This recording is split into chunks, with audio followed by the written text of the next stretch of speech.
Now our first story. President John Mahama has broken his silence over the engineers and planners Merchant Bank debt saga on accusation he involved in the case of a conflict of interest. President Mahama said Merchant Bank should take the necessary steps at retrieving its money from persons who owe them, including his brother. He was speaking at his first presidential encounter with the press at the seat of the government.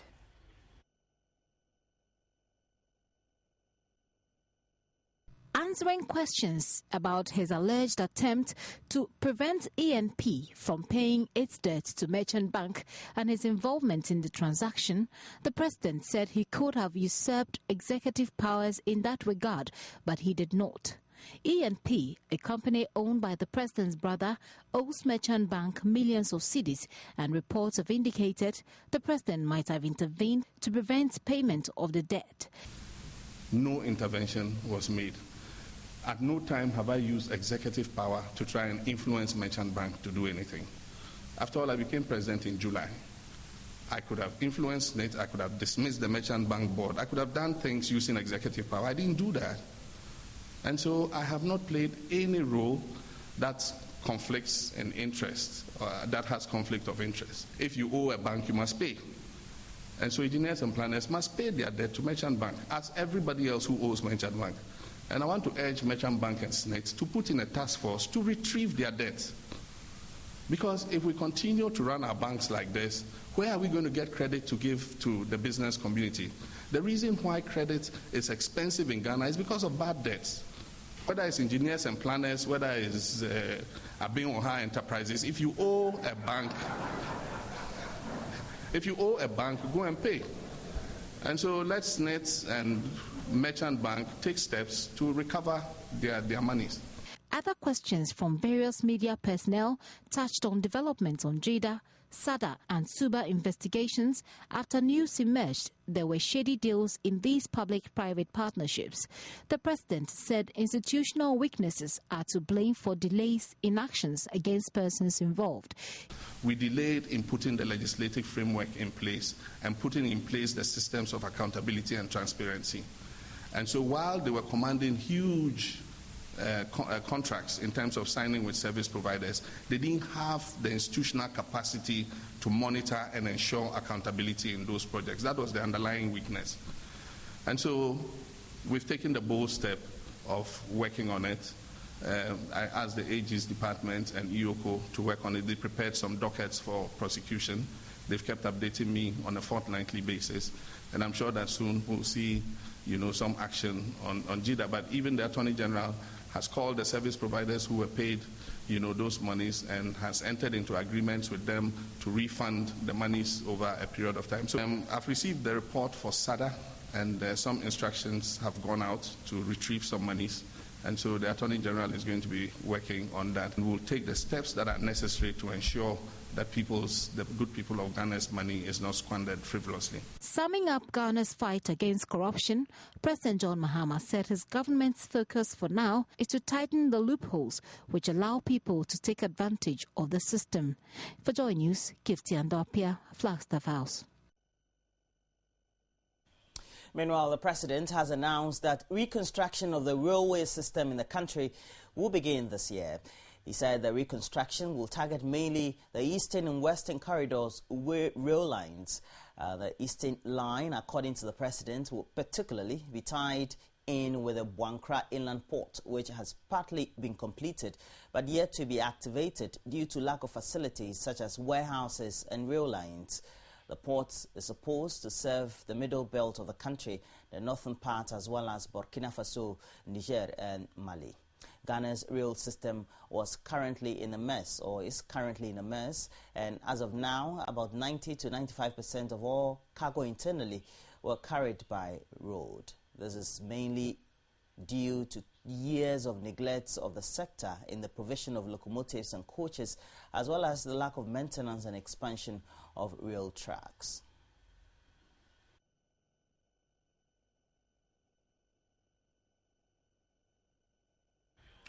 President Mahama has been speaking to some other issues spanning from the quality of his appointees, economic hardship, general governance and tourism, among others. Gifty Andopia has more.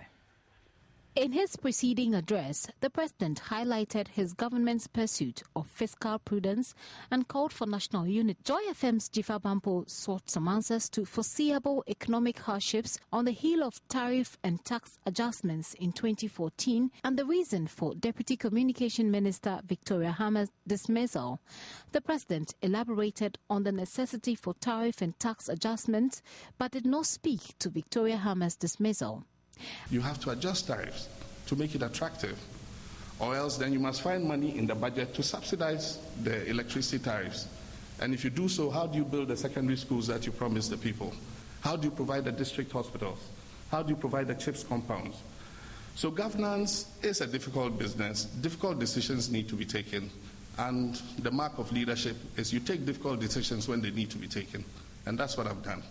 I believe 2014 is going to be a good year, and it's going to be the start of good things for Ghana. Answering questions on the competence of his appointees, the president consistently indicated he should be allowed to make his choices and be held responsible for them. As president, I have the privilege to decide who serves in my government, who leaves at what time. And so the decision is mine, and I've taken it, and I take responsibility for it. Every Ghanaian has his opinion about it, and President Rawlings expressed his. Some of you in the media have expressed your opinions in the media quite openly, but I am the coach. I can change any player at any time, in the 5th minute, in the 10th minute, in the 45th minute, in the 60th minute, even in the 89th minute. So leave the coach to do his work. Thank you. Speaking on his private holidays in Dubai during Christmas, he said there was a correlation between good governance and good rest.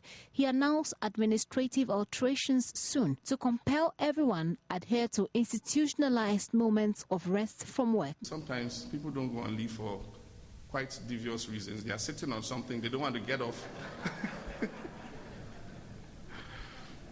So that if somebody comes and sits on, we'll see some things that exist. So even for good governance and accountability reasons, people must take leave and others must act for them for the period they are away, so that we have transparency and accountability. The president's response to Ghana's role in fighting terrorism was not different from what he had said so far. That is, no country, including Ghana, is immune from the canker.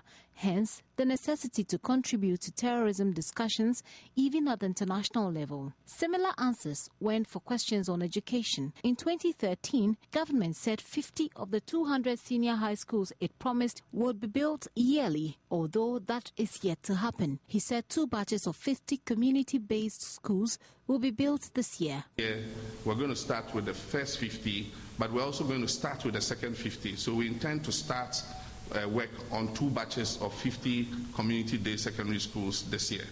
And so we're on track to deliver on that promise. The lurking issue of illegal mining also came up. The president said a new alternative livelihood-based program is soon to begin and will wean operators off the practice and correct the wrongs caused by galamsey to other natural resources. Government's consistent emphasis on the effect of the election petition on poor performance of Ghana's economy continued. Figures to indicate the extent to which foreign direct investment expectations were not met were, however, unavailable. When housing was mentioned, he announced a scheduled engagement with key players in the mortgage market to advise government on prudent measures in that regard. President Mohammeds, however, refused to do an overall self-assessment of his governance as the GJA president asked him to. He said Ghanaians have experienced his leadership and are best placed to do so together with the media. Gifty Andopia, Joy News, Flagstaff House. So there have been some reactions, and some members of the public have spoken on President Mohammeds' performance in his first year and what they would have liked him to focus on in 2014. There's still more that he has to do, because when you go out there, people are still complaining that they don't have money in their pockets. There's still hardship all over the place. While we cannot eliminate these things within a matter of a day, and I think that he's done some, but there's more that he has to do. What do you think is the single most important thing that the president can focus on this coming year? Oh, I think the issue of accommodation is one of those things that he has to do. Landlords and landladies are asking for such a huge amount of money before they give them the accommodation. You can imagine, it's hardship, and people can't afford it. So I think they still have more room for improvement, even though they have done their best to curb those challenges. The youth of this country are complaining bitterly. Even me myself, I'm in that shoes.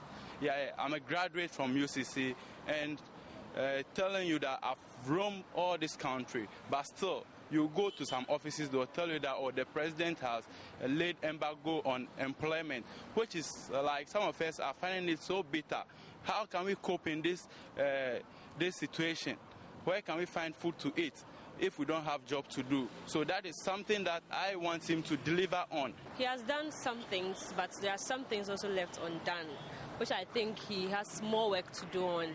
For the roads, some are under construction, it's okay, and some are also upcoming. I think he should push up, he should force and then forge ahead with the ministers as well. It's not only his duty. The others, that's his ministers, should also put more into force and then help the country grow. School fees in your grow. Then you be 5 young quality. If you are tired near my we are Hoswano, ye papa, and petrol, and ye kitabi biemu on to my own dear my near Hontoyen.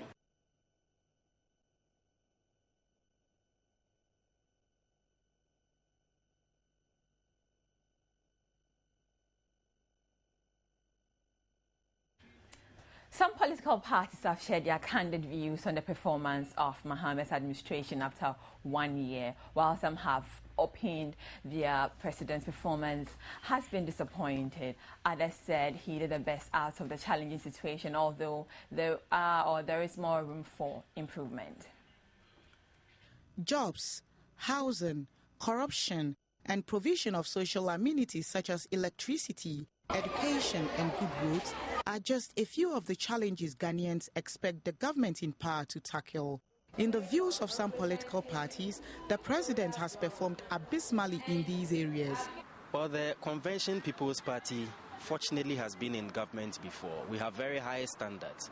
Look at the fact that in 1964, the CD to the dollar was 65 pesos to $1, which shows how strong the CD was.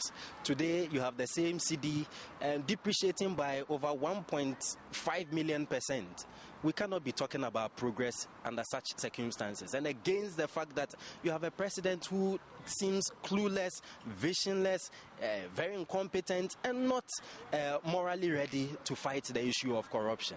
We cannot talk about anything other than, very poor performance. The Progressive People's Party does not buy into the excuse that the election petition that lasted 8 months made it difficult for President Mahama to deliver on his promises. He wants to play some of the non-performance on the fact that there was a petition that lasted 7 to 8 months. But I don't want to share that concept, because even during that 6, 7, 8 months, he claimed that he was the duly elected president and he had a job to do. And so we gave him space to perform within that period of time. If you ask me, I would say that he didn't do that well. He acknowledges it, and therefore give him about 55%. The chairman of the Great Consolidated People's Party, Dr. Henry Latte, however, begs to differ. Things were tough, as you know. All of us have suffered from the price hikes all over the place. And what I like about him now is very optimistic. He still wants us to move forward. We should be together. In crisis, we should all bind together. We should not destroy. What I'm disappointed about is the partisan politics that we have at the moment, because I don't think it's right. We have to bind together, because one government comes and one government goes. And if you don't help the government in power to be successful, if it fails, it's likely that you also fail, because you're not going to come out of a real dive. So far as I'm concerned, he handled himself very well as a president with all the difficulties. Dr. Latte believes the focus of opposition parties on criticisms alone and not providing any meaningful suggestions to government goes a long way to worsen the plight of citizens. Organized Labour has threatened to take the transaction on the sale of Merchant Bank Ghana Limited to Fortis Equity Fund to court to ensure transparency and accountability. The decision comes after the Bank of Ghana and SNIT declined to engage Organized Labour on the subject, while the President has also denied any involvement in a case of conflicts of interest situation. Organized Labour, meanwhile, finds their responses unsatisfactory and also unacceptable. On December 13, 2013, called on the Bank of Ghana and SNIT to suspend the sale of Merchant Bank Ghana to allow for further investigations into the deal they described as controversial. They are, however, displeased with the responses from both parties. Their statement to the effect that the issue is in court unacceptable, because we thought that given the public outcry and the developments in it, the fact that it's in court shouldn't stop us from engaging us. Indeed, we were quite not satisfactory with just the response that the issue is in court, because for now, I think what is in court, even what has been discussed has been the locus of whoever are winning who went to court, and that's what an appeal has been made. So the main substance is yet to be looked at, and we thought that Bank of Ghana and SNIT should have given us an opportunity to engage with us and then deal with the concerns that has been expressed. The labour groups are also poised to ensure transparency in the sale of Merchant Bank through legal means. Today, Organized Labour met to discuss the whole issue about Merchant Bank sale. And after an extensive discussions, various options were tabled by Organized Labour, including a legal action going to court to ensure transparency and accountability in public life. So within the period ahead, Organized Labour is engaging its lawyers and all those who matter in it to proceed to court along other actions that Organized Labour will undertake. For now, we will come out with all the issues. We are in the process of doing all that. And we'll get you informed when we are ready. But we're giving ourselves a very short time, within a week, to get ourselves prepared with our lawyers to go to court. The sale of the bank, though sealed, he bemoaned this politicization and called for stakeholders to look into the matter with objectivity. 2 of the 5 persons arrested at Takrady in the Western region on November 2014, I'm sure that's 2013, for processing substances suspected to be cocaine have been sentenced to 15 and 20 years imprisonment by an Accra Fast-Track High Court. A trial of 3 other suspects who pleaded not guilty will begin on Friday, January 10th. The accused were arrested on board the vessel MV ATYAH. The suspects were picked on the vessel MV Atia from Guyana in Takrady with 414 slabs of whitish substances suspected to be cocaine. When the case was called on Tuesday, the presiding judge requested that officials of the Narcotics Control Board counted all 414 slabs of the substance suspected to be cocaine. This lasted for an hour, forcing the state prosecutor and other officials to wear nose masks. A test on the substance proved it is cocaine. Officials from the United States Justice Department were also in court to request samples of the cocaine to enable them determine the purity of the substance and trace its source of origin to help fight the increasing drug trade in the West African sub-region. The judge granted their request, and they were made to take 30 samples of the cocaine to the U.S. for testing. The second accused person, the captain of the vessel, told the court he was convinced to engage in the illegal drug business due to financial constraints and pleaded for mercy. The trial judge sentenced him to 20 years in prison for the offense. The third accused, the only Ghanaian among the 5, had wanted to change his plea from guilty to guilty with explanation, telling the court that he did not know the content of the goods the vessel was transporting to Ghana, but the judge refused him hearing. He was sentenced to 15 years imprisonment. The court later ordered that the 413 slabs of the cocaine, except one, be burnt. The one left was to assist officials in the ongoing investigations and trial of the 3 remaining suspects. Meanwhile, the trial of the 3 other suspects will begin on Friday, January 10.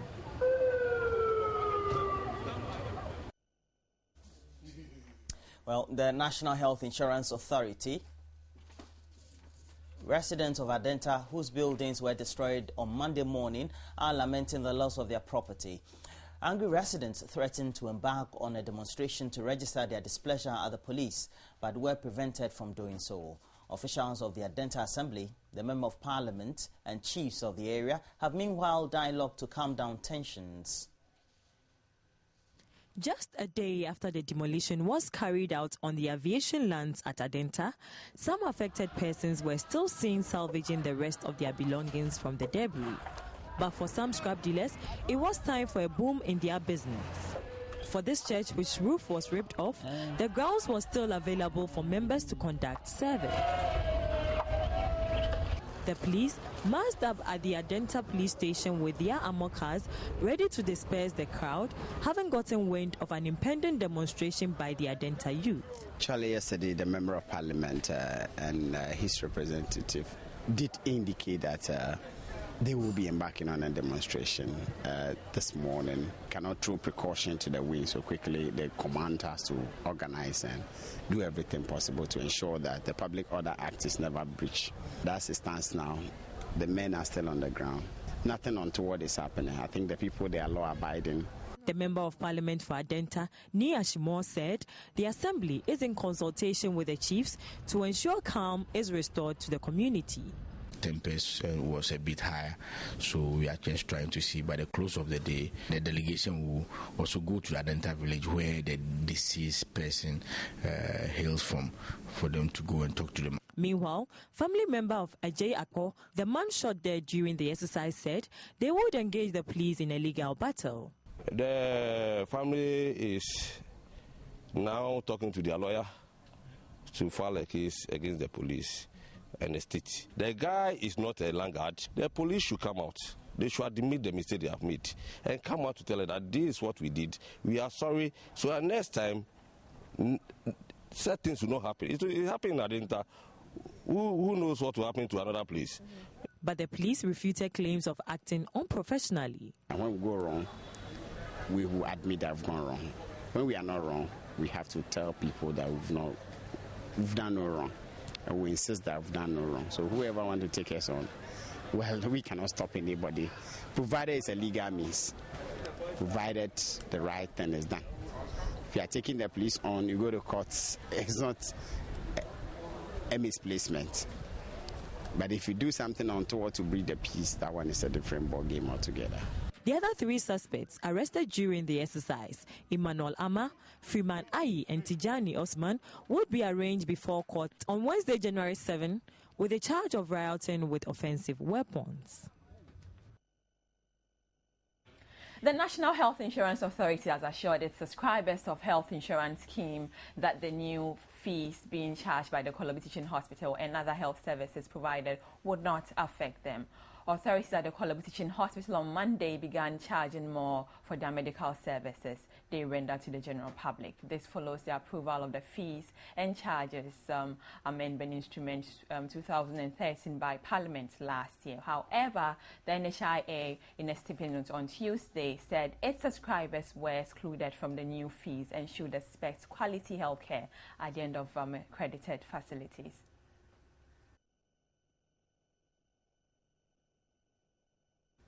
Well, so those are the stories we have for the morning. Please get interactive. On Facebook, please search for the page, Join News on TV, and also we have a short code 1760. And look again at our headlines. President Mohammeds has held his first interaction with the media at the Flagstaff House in Accra. The president broke his silence on the engineers and planners merchant bank loan saga and asked all loan defaulters, including this brother, to pay up. All right, your organized labor has threatened to take the transaction on the sale of Merchant Bank Ghana Limited to Fortis Equity to court to ensure transparency and accountability. Okay, so up next is sports, brought to you by Tigo.